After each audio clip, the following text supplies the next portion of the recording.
Des points communs insoupçonnés entre les testicules et le cerveau et du mercure toxique libéré au Groenland, voici le flash de la curiosité proposé par la rédaction de Ça m'intéresse. La différence entre l'homme des cavernes et nous, c'est le résultat de la science. Et ce n'est pas une opinion, c'est de la science.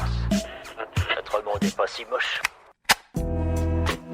Au premier abord, les testicules et le cerveau ne semblent pas partager grand-chose. Et pourtant, une récente étude vient de montrer de nombreuses similitudes entre ces deux organes. En étudiant les cellules des tissus d'une trentaine d'organes, les chercheurs ont trouvé que le cerveau et les testicules partageaient près de 13 442 protéines communes. C'est plus que n'importe quel organe étudié. Et ce n'est pas tout.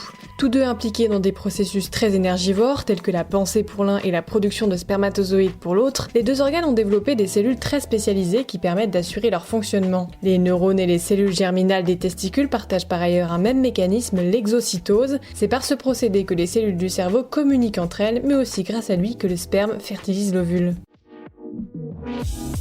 Super, j'adore. Alors écoute-moi bien, je vais essayer d'être clair avec toi. Ouais, génial.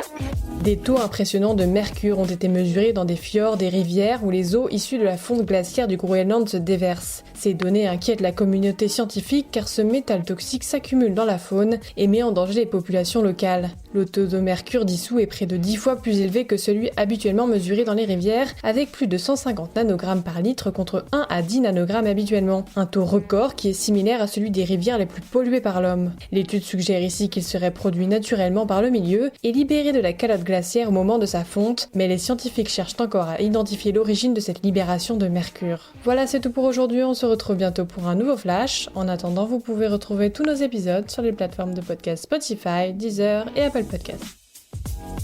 Voilà. Il ne reste plus qu'à vous remercier de votre attention.